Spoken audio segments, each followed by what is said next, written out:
Hello भाई लोग, नमस्ते, प्रणाम। कैसन बानी आप सब? आशा ना विश्वास बा आप लोग अच्छा होई। हमरो हालचाल ठीक बा, बढ़िया बा।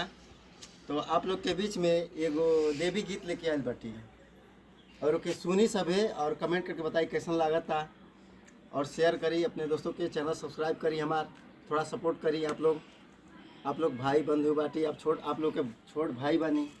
तो आई और सुनी।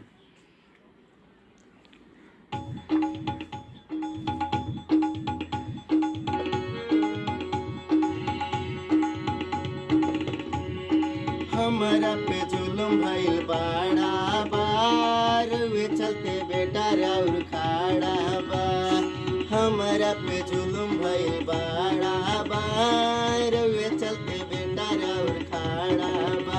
सब चाहता लगौले अपजस हो, अपजस हो, अपजस हो। कृपा बनौले रही बस हो, केहू करे नाही पाई टस मास हो। कृपा बनौले रही बस हो, केहू करे नाही पाई टस मास हो। हमरा पे जुलुम भइल बाड़ा बार, वे चलते बेटा राउर खाड़ा बा। सब चाहता लगौले अपजस हो, अपजस हो। कृपा बनौले रही बस हो, केहू करे नाही पाई टस मास हो।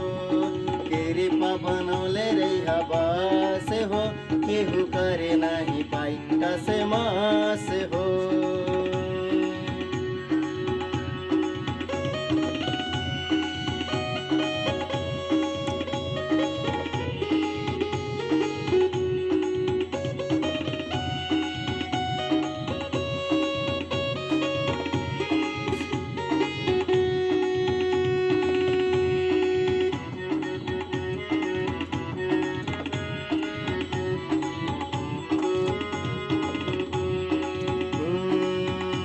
हौवे भगत माए भारती राजकुमार हो, तो हरे दया से भई दुनिया में नाम हो।